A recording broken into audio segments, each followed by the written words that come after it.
Imaginen una carretera oscura en Querétaro, agosto de 1982, un Porsche 928. De hecho, es Porsche. Pero síguele. Pendejo yo. Blanco, vuela sobre el asfalto, al volante, un hombre de 23 años que parece tener el mundo en su puño derecho. No hay oponente que lo detenga, no hay resistencia que lo haya quebrado.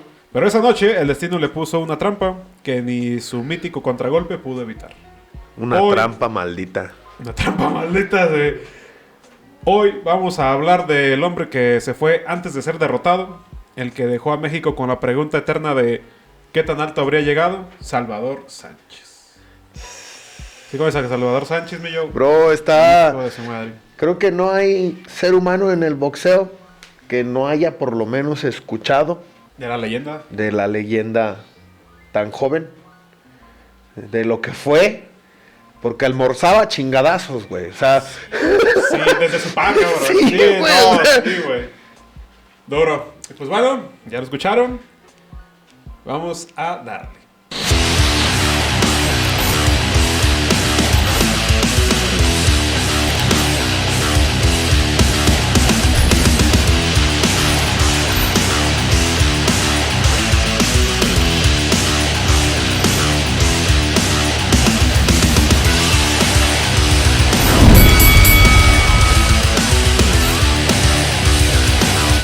Bienvenidos al programa donde las máscaras cuentan historias y los pierrotazos dejan eco en la eternidad.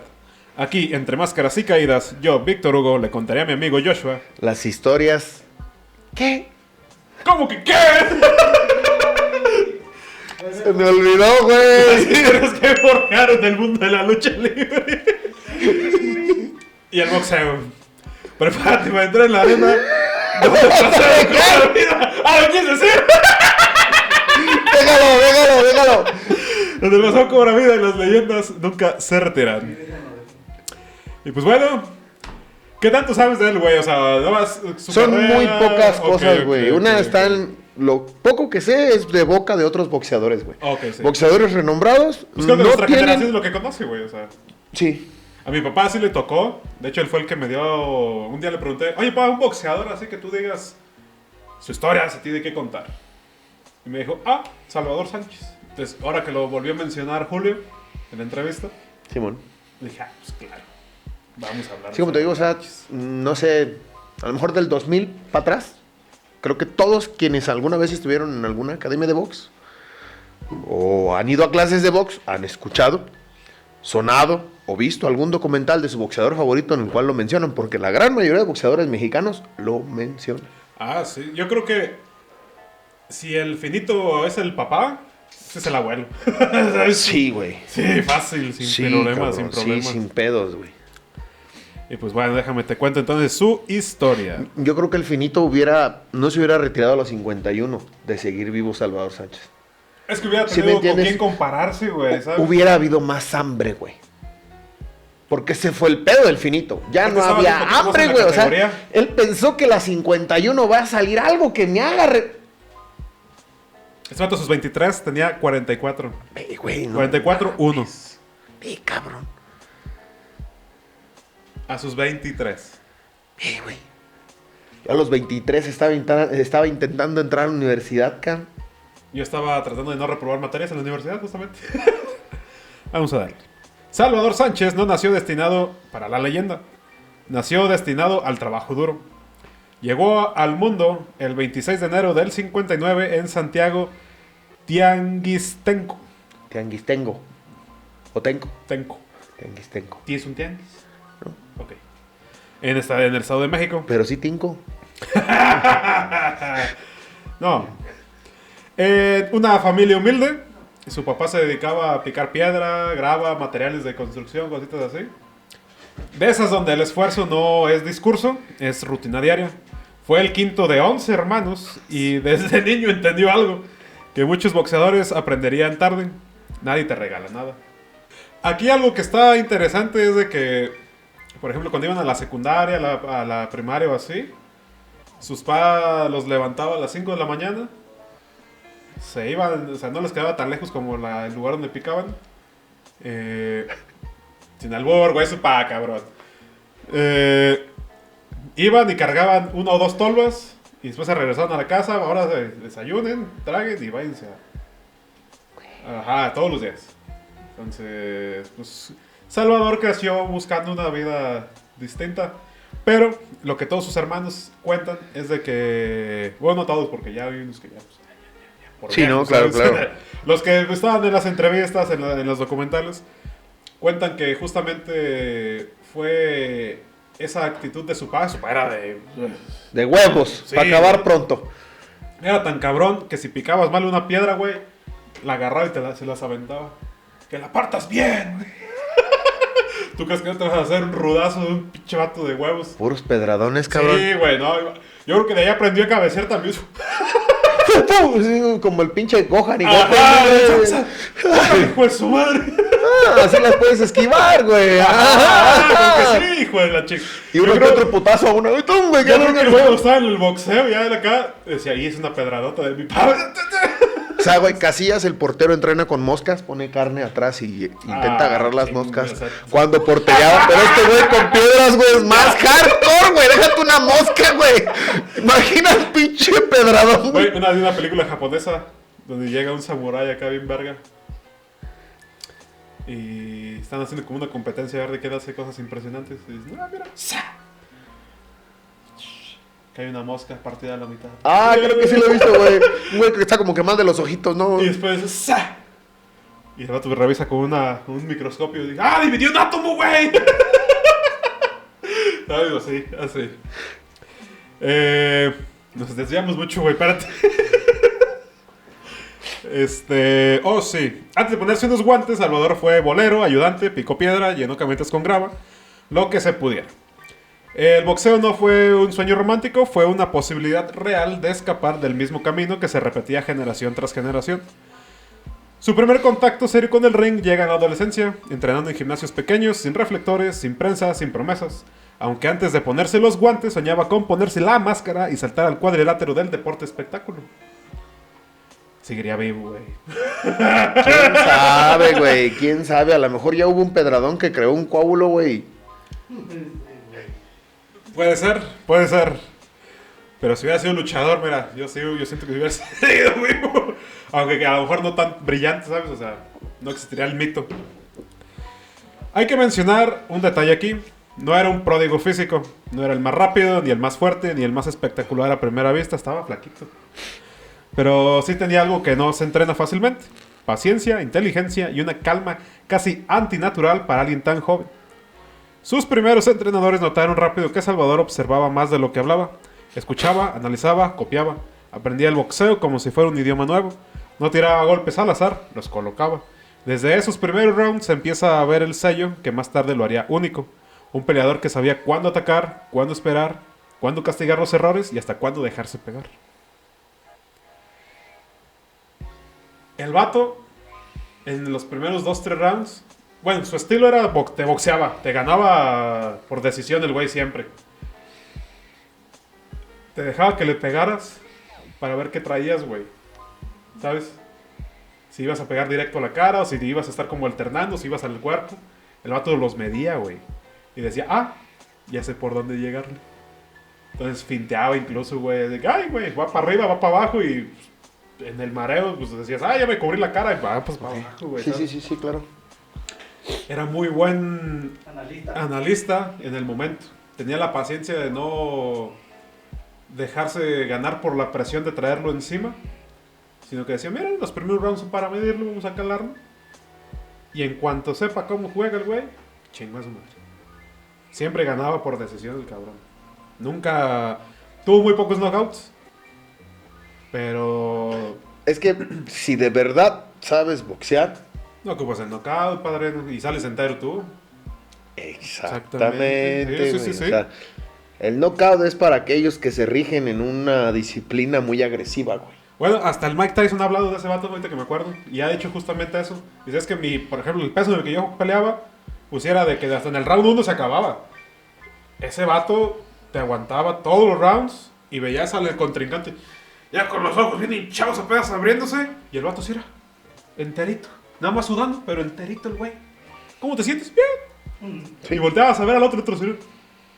La condición de un boxeador es... ¿Llegaste a ver Malcolm cuando cae como en hiedra venenosa y se le hinchan los ojos? Sí. Así estaban sus contrincantes, güey. Así. Así, y el vato andaba así.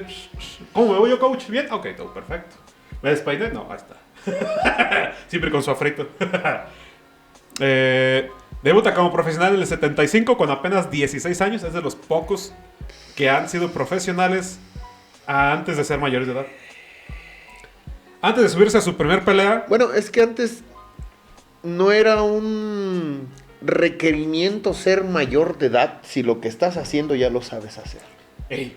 ¿Sí me entiendes? Sí. Si ya eras bueno para eso, órale. No hay por qué negarlo, güey. O sea, le podemos poner... A lo mejor le pusieron trabas. Tuvo que tener trabas. Pero sí, ya claro. Les dio en su madre, güey. Ya, déjalo, güey. Hasta eso con la gente con la que se llegó a codear para llegar ahí, ya era gente posicionada, entonces como que a lo mejor ahí un poquito de... Una política. nalgadilla, Sí. una patadilla. Antes de subirse a su primer pelea, su padre se le acerca y le dice: mira, hijo de tu puta madre, ya te subiste a esto, nomás pierdes y me subo yo a rajarte tu madre para que se te quite lo puto. Bienvenido a México, güey. Bienvenido a México, exactamente. Donde tu mamá te dice, órale, ve y pártete tu madre. Pero si te gana, yo te voy a partir tu madre. Y eso da más miedo, güey, ¿sabes? Porque son putados emocionales, güey. Pegan muy en el fondo. Esos no se sanan tan rápido, güey. No sanan tan rápido, güey, no. Tú estás en el baño frío ahí y todavía estás pensando en que tu mate 18 sesiones de terapia, güey. Algo así. Si bien te va, ¿sabes? Y así se subió un adolescente a pelear con hombres hechos y derechos. Y aún así no se desmoronó, ganó y volvió a ganar. Cada pelea era una lección, cada round un ajuste. En ese punto Salvador Sánchez todavía no es campeón, no es estrella, no es promesa mediática. Pero ya es algo mucho más peligroso. Un boxeador que entiende el ring mejor que la mayoría de los adultos que lo pisan. Los primeros años de Sánchez como profesional no fueron una historia de hype ni de empujones artificiales. Fue una historia de pura escuela brutal. De esas que te enseñan a boxear o te sacan del mapa. Peleó seguido, peleó duro y peleó contra rivales que no estaban ahí para ayudarle a verse bien. En ese periodo, Salvador empieza a pulir lo que sería su mayor virtud, la lectura del combate. No era un boxeador de un solo plan, ajustaba sobre la marcha. Si el rival presionaba, lo hacía fallar. Si se cerraba, lo abría poco a poco. Su boxeo era cerebral, pero nunca frío. De ahí se basaron para Kakashi. Siempre que se aventaba un tiro, sacaba su libretita Sí, no, para seguir anotando. Que, y este güey del pulpolo también. Con que eres de aire, ¿sabes? ¿Sabes? Con que eres de fueguito, así tal cual. Eres de madera, eres tazo dorado. Aquí ocurre algo clave. Empieza a ganar rounds incluso cuando no parecía estar ganando la pelea. Jueces, entrenadores y rivales notaban lo mismo. Sánchez hacía que los combates se jugaran a su ritmo, sin prisa, sin ansiedad, como si el reloj fuera su aliado. Su récord crece de manera constante, especial... Es que tenía el tiempo comprado. Contado. Comprado. Bueno, Ciudad no le alcanzó hasta ahí. Ahorita hablamos de varo, justamente. Su récord crece de manera constante, especialmente en México, donde se enfrenta a veteranos que buscaban frenar jóvenes y a jóvenes que querían usarlo de trampolín. A ambos los neutralizaba con la misma herramienta, el control del ring. Pero a finales de los 70, Salvador ya no solo es un prospecto más, su nombre empieza a circular en conversaciones serias, no por knockouts espectaculares, sino por algo más inquietante para sus rivales. Nadie lograba sacarlo de su plan de pelea. Empieza a aparecer en carteleras importantes, cruza fronteras y se enfrenta a estilos distintos. Lejos de verse incómodo, Sánchez se adapta. Estilistas, fajadores, agresivos, todo. Sí, con guantes de box, güey, así. Su afrito, ajá, exactamente, que se le viera bien ahí esponjadito. Todos encuentran el mismo problema frente a él. Salvador no pelea como tú quieres. Él pelea como... Tú peleas como él decide. Él sí te hacía perder tu estilo, güey. Tú dices, es que yo soy fajador. No, aquí no, güey. Aquí te voy a enseñar a doblar cobijas, güey. Sí. Ya después te vas a ver fajar, si quieres. Exactamente, así mero. Este periodo... donde se forja el campeón invisible. Aún no tiene cinturón, pero... Este es el periodo donde se forja el campeón invisible, perdón. Aún no tiene cinturón, pero ya pelea como si supiera que el tiempo está de su lado. Que no, ya vimos que no. Y cuando un boxeador entiende eso, el desenlace es inevitable. El campeonato todavía no llega, pero ya se sentía cerca. Tú también lo sentías cerca, güey. ¿Tú? Para el 20 de febrero del 80, Salvador Sánchez deja de ser una promesa paciente y se convierte en un campeón del mundo. En Phoenix, Arizona, enfrenta a Danny Little Red López, que me le puso una chinga ese güey. Es un güerillo así, pelirrojito, de bigotito. Creo que es su pelea más clásica de ese vato. Se dan un tirote los dos, cabrón. Pero claramente le empieza a dejar unas partidotas de jeta al otro cabrón. Duro, güey. Incluso al final de la pelea le estaba entrevistando y le dice: ¿qué sentiste cuando empezaste a ver que le estabas abriendo la cara? Dijo: se hizo bien raro que no detuvieran la pelea, güey. O sea, ¿qué pedo? ¿Por qué lo siguieron dejando pelear, güey? No mames. Porque el otro día traía una pinche cacheta todo roto, güey. Traía una cortada por acá, güey. Y todo así como que: ¿por qué no han detenido la pelea? ¿Sabes? Es que las apuestas están contigo, bro. Es que era una escena de estigmas. Es una escena de estigmas, ok. Un monarca respetado era el Danny Red López. Que está cagado, ¿no? Porque, pues... O sea, el vato parecía irlandés más que gringo. ¿Sabes? Y se apellida López. Entonces, y en Phoenix, Arizona. Entonces, pues... Mezclas de todo Sí, con no todo, güey. mames. O sea, pues, era a lo mejor pariente mío, güey. ajá, sí, güey. O sea, el Danny Red López era un monarca respetado, experimentado y con defensa sólida de título pluma en el Consejo Mundial de Box. No era un trámite, era una prueba seria. Desde el primer round queda claro que Sánchez no vino a improvisar, no busca impresionar, busca desarmar. Golpe al cuerpo, trabaja en corto, presiona sin desesperarse. Round tras round va quitándole piezas al campeón como si supiera exactamente cuánto podía resistir. Como Lego, digo, güey. Sí, güey. Incluso hay un analista que está viendo esa pelea y dice: es que este vato usaba mucho el gancho. Al no sé qué round dice, como al quinto, sexto. No, como al quinto. Dice: el vato ya no usaba el gancho porque sabía que ya no iba a entrar, güey. Porque Sánchez ya sabía, ya se lo telegrafiaba, güey. Entonces ese vato dejó de usar su herramienta que era el gancho. Te doblaba. Dice: ya no le voy a pegar, güey. Siempre que le quiero dar un pinche gancho, el vato se quita, cabrón. Ya me lo lee, o sea, ya sabe cuál es mi movimiento corporal para dar un gancho, cabrón. Entonces, él desarmaba completamente al oponente, güey. Decías: ¿cuál es su putazo más cabrón? No, pues que cuídate de su volado. Dejaban de usar el pinche volado porque este Sánchez ya se la sabía, cabrón. Entonces te obligaba a ti a cambiar tu manera de pelear. Ok. ¿Sabes? Simón. De tan cabrón que está. El vato tenía una psicología del ring. Te cambiaba el botoncito como a Buzz Lightyear, pues. Sí, güey, así, órale, güey. Sí, así tal cual. En el round 13, el castigo acumulado cobra factura. López no puede continuar. Incluso dice que le da un cachetadón. Ay, las patitas. Y ahí el referee se mete así. Ya cuando ves que las patas le bailan, güey. ¿Qué chingas quieres ver? Sí, que Bambi entró, ya no sí, puede. ya, sí. Dices: güey, ya le temblaron las piernas. Un referee que se da a respetar te frena ahí, güey. Ya, güey, Un ya. que quiere ver sangre y llévenselo. dice: no, pégale, güey. El negro es güey. ¡Dale, güey! ¡Dale! Perdón. Me emociono. Mientras no me la tires, güey. No, tampoco la tablet. No, para nada. Ya, uno quiere hablar bien. Pero ya aquí en México uno puede hablar bien, ¿sabes? Tíratela tú solo. Uno puede decir: me fui en camión. En camión. Si me cachas, o sea.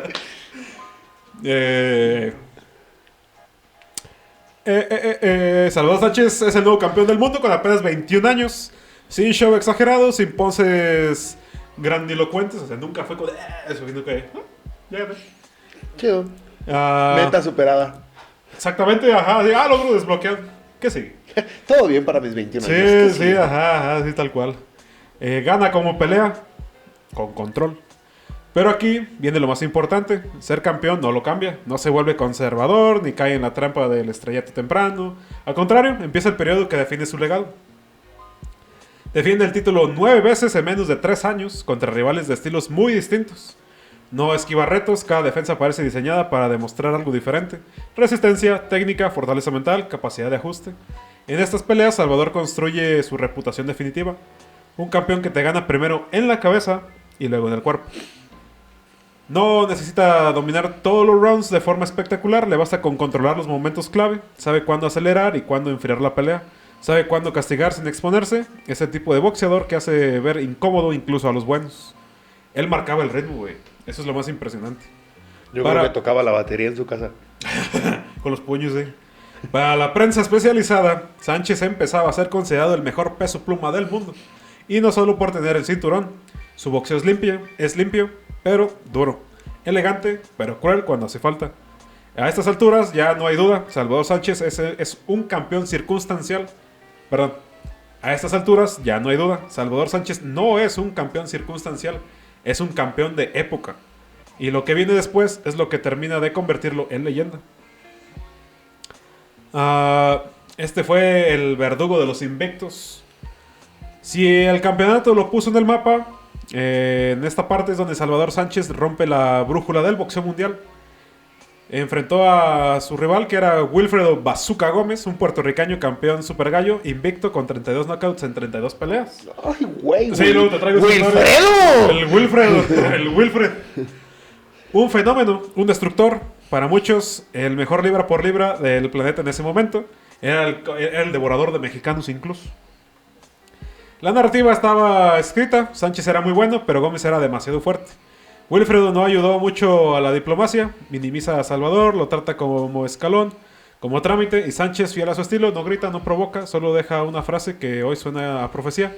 Gómez debería tomarse una foto antes de la pelea, para que recuerde cómo se veía. Güey. Así, mira, güey, estás guapo. Hasta hoy. El 21 de agosto del 81, en el César Palace de Las Vegas, comienza una de las exhibiciones más brutales de inteligencia boxística jamás vista. Y entonces pasa algo que nadie esperaba. Primer round, cae el Wilfred. Así, ¡pum! No es... ¡Ay, mil chocomil! Como esos güeyes que empiezan a decir cosas de constante toqueadas, ¿verdad? ¿Qué dices? Escucho borroso. Escucho borroso. Yo escucho borroso ahorita, güey.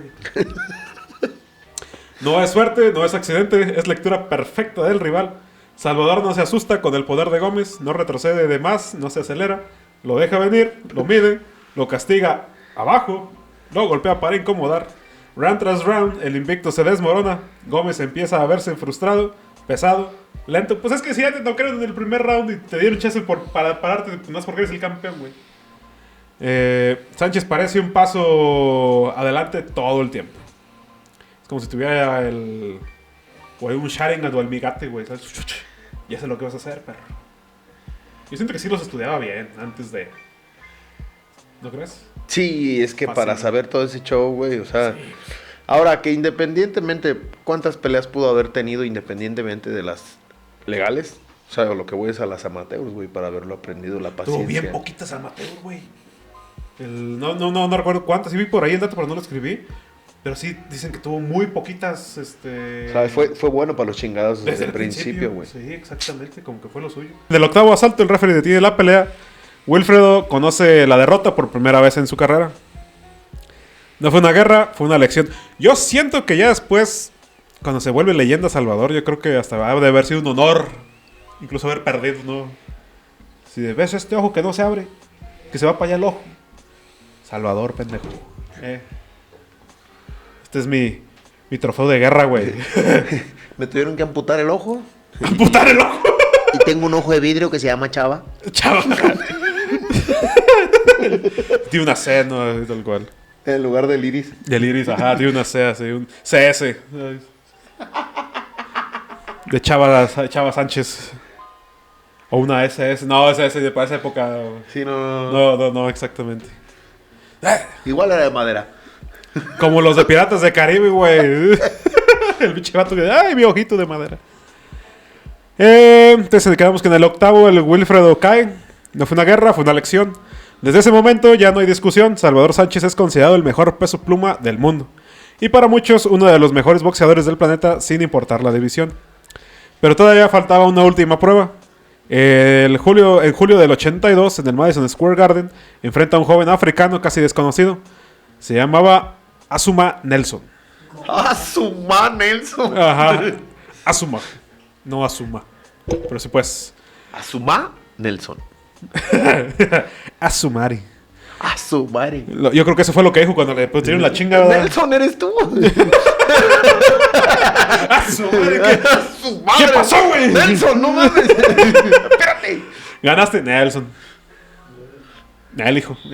Espérate, déjale. ¿Cómo le digo que me está haciendo mierda? Déjale grito. Abunda la caca.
Está chillando.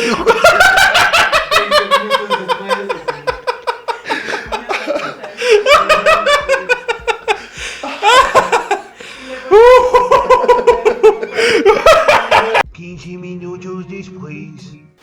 No mames.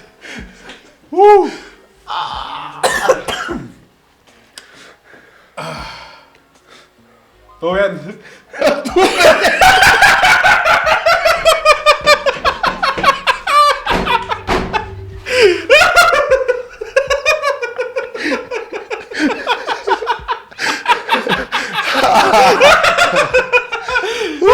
Una hoja después. Vamos a seguirle, güey. ¿Puedes continuar? Sí. Creo que sí. Lo que parece una defensa tranquila se convierte en una pelea durísima. Nelson.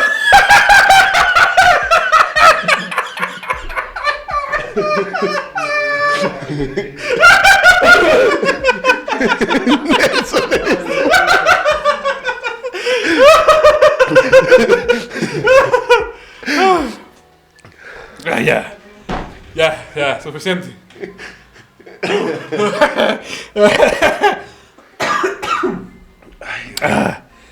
Nelson es técnico, fuerte y resistente, casi un espejo africano del propio Sánchez. Durante 15 rounds, abunda el moquito. Hey. Saca que...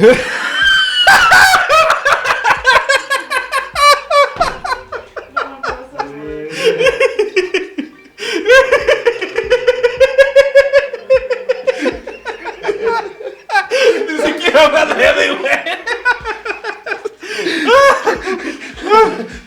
Güey, yo estoy solo atrás de la oreja.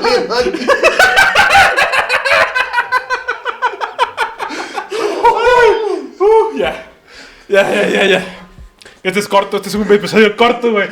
Medio episodio riéndonos, cabrón.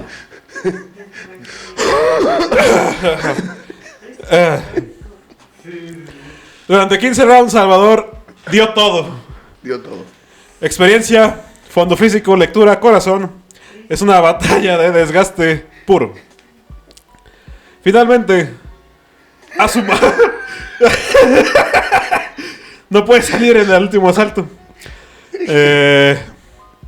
Victoria para Sánchez. Pero algo se siente distinto. No hay una celebración desbordada. Hay respeto, hay cansancio. Hay la sensación de que acabamos de ver el final de un capítulo, aunque nadie lo sabía aún. Esa noche, Salvador Sánchez se baja del ring como un campeón del mundo por última vez. ¡Ah, su madre!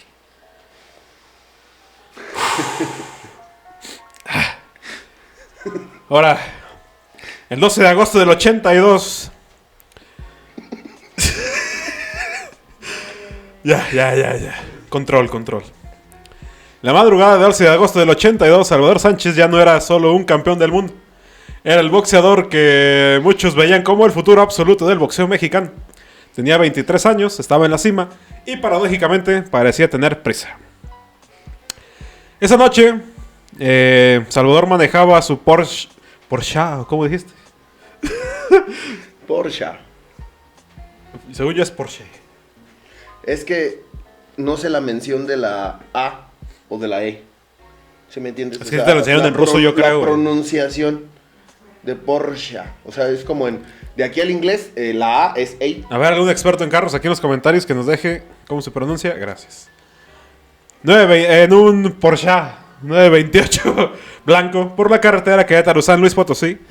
Un auto poderoso, veloz, casi tan letal como sus combinaciones. Alrededor de las 3:30 de la mañana, aunque otros reportes hablan de cerca de las 5, el coche impacta violentamente contra un camión de carga.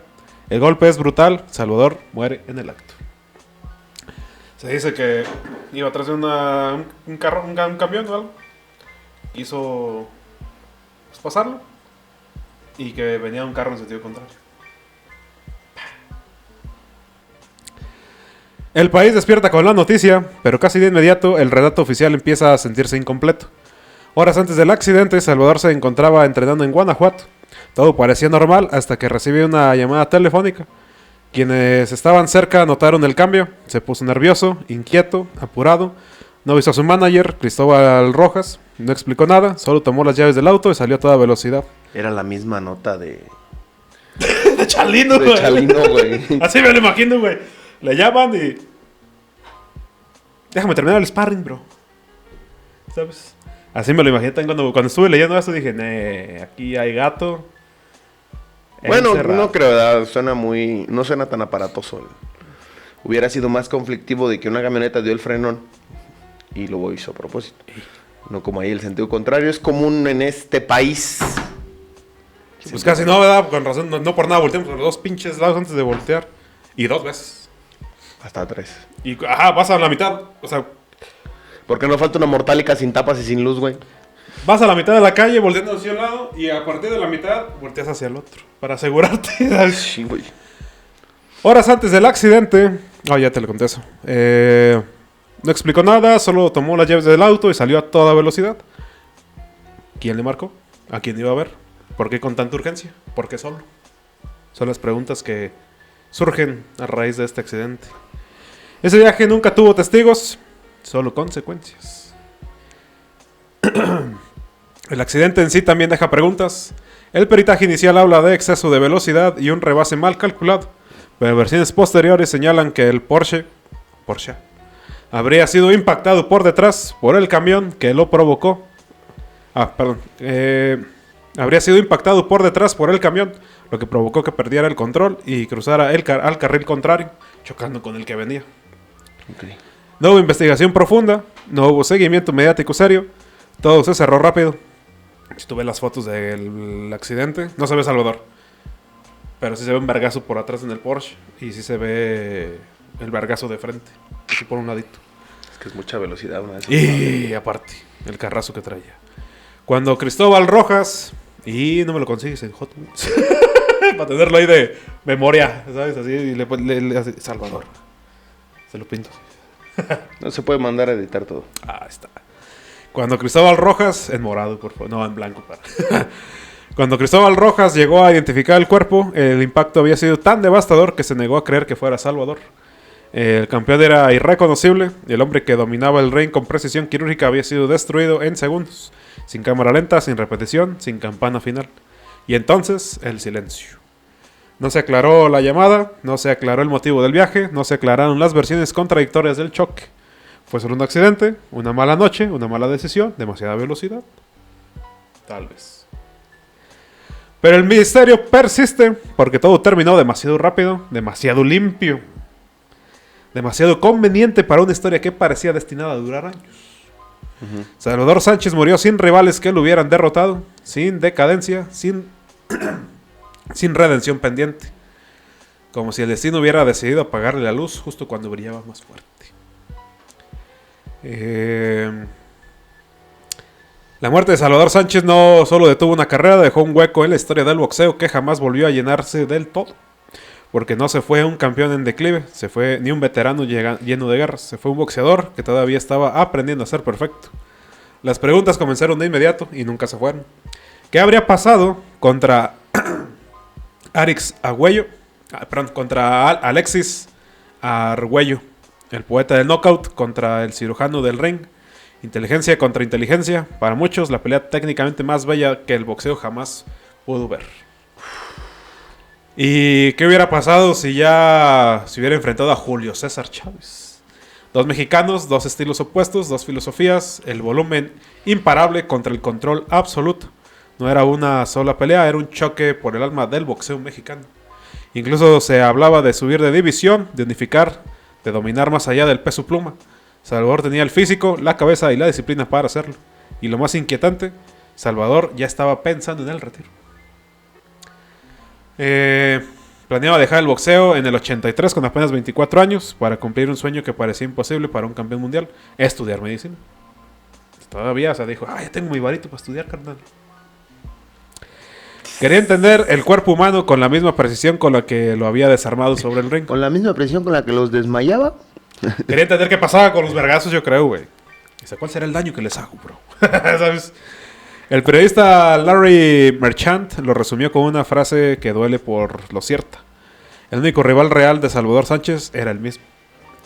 Hoy en Santiago Tianguistenco, una estatua de bronce observa el paso del tiempo, no celebra victorias, vigila la memoria. Recuerda a un campeón que defendió su título 9 veces, que jamás perdió en la cima y dejó un récord de 44 victorias, una sola derrota y un empate, con 32 knockouts. Salvador Sánchez no es solo un hombre en la historia, es una pregunta abierta. Es el ¿y si hubiera estado aquí para enfrentarse a tal? El hubiera si existe. Ajá. El apellido Hernández. Es el easy más grande del boxeo mexicano. Porque hay campeones que ganan cinturones y hay otros que se convierten en leyenda precisamente porque el tiempo no los alcanzó. Y pues bueno, recuerda la luz, recuerda el fuego, recuerda al águila invencible Salvador Sánchez. Esta fue su historia. Muy buena historia. Sí, Lástima del personajazo que nos perdimos. Sí, la verdad es que sí. Sí. Yo que todavía no me puedo considerar como que el más apasionado del box, güey. Con todas estas historias. ¿Te acuerdas entre temporadas cuando les dije, es que es más un descanso emocional que otra cosa, güey? Porque todas estas historias, cabrón, cuando estoy ahí, dices, verga. ¿Qué hubiera sido? Sí, güey, o sea, hay tantos... Del boxeo mexicano con él al frente. Exactamente. No solo el contra quien... No. Como si hubiera llevado la pauta del boxeo mexicano. Yo siento que él hubiera estado... A lo mejor no hubieran sido 89-0, a lo mejor hubieran sido 90, güey. 92, güey. Con las pinches clases, la técnica. Es que hubiera sido una batuta completamente diferente con la cual medirte, güey. Sí. ¿Sabes? Completamente. Él estaría marcando el paso. E incluso a otras divisiones, a otras categorías, a otros pesos. Él como mexicano hubiera, siento yo, impulsado a otras grandes figuras a ser todavía mejores, güey. Todavía mejores de lo que fueron. Así tal cual. Entonces, pues sí. Lástima, Margarito. Sí. Por más que abunde la caca. Hijo de su madre. Gran intermedio, güey. O sea. Y pues bueno, les gustaría conocer a ustedes qué piensan sobre su accidente. Ya conocen esta historia. ¿Creen que fue ahí algo plantado? ¿Creen que fue planeado? ¿Fue un mero accidente de madrugada y ya? O sea, impertinencia de los conductores, del México mismo. lindo y querido. Exactamente. Yo no quiero creer que haya sido alguien, porque pues era una persona súper sencilla, humilde, tranquila, como para tener enemigos. Lo mismo decíamos. Pero al mismo tiempo, pues es que ya la fama que traía, ya el récord que traía, la gente que traía atrás. Incluso por ahí, no le echan la culpa a la exmujer, pero dicen por ahí que hay como 40 millones que supuestamente ya se quedó. Pero ella dice que no, dice, güey, ve dónde estamos haciendo la entrevista. Si tuviera 40 millones, güey, estaríamos haciendo esta entrevista en otro lugar muy diferente, hijo de la chingada. Sí, huevo. Entonces, pero pues la familia le echa la culpa también a la morra y la chingada. Entonces, hay todo un debate ahí. Sí, una controversia muy grande al exactamente. respecto. Y pues se le recuerda con mucho cariño. Ahí su señora madre al momento de ver el documental que yo vi, no sé si siga viva la señora, ojalá que sí. Ahí tenía los cinturones, tenía la foto de Salvador. Tuvo un sobrino, bueno, tiene un sobrino. O sea, si el sobrino sigue vivo, pero él ya no estuvo o tiene. Tiene ahí un sobrino que incluso quiso replicar como la carrera, tenía el estilo, lo estudiaba mucho a su tío. Pero No, pero pues obviamente no es el mismo, güey. O sea, también fue bueno, güey. O sea, llenar los zapatos está sí, cabrón. está cabrón, exactamente. Los hermanos, pues lo recuerdan con mucho cariño, güey. Hablan de él muy bien. No, esquivaba las piedras re bien el güey. Sí, Ni una piedra vi que le diera yo. Así tal cual. Y pues bueno, les dejamos aquí todas nuestras redes sociales. Síganos. Esto ya es parte de la segunda temporada, oficialmente. ¿Algo que agregar yo? Nada.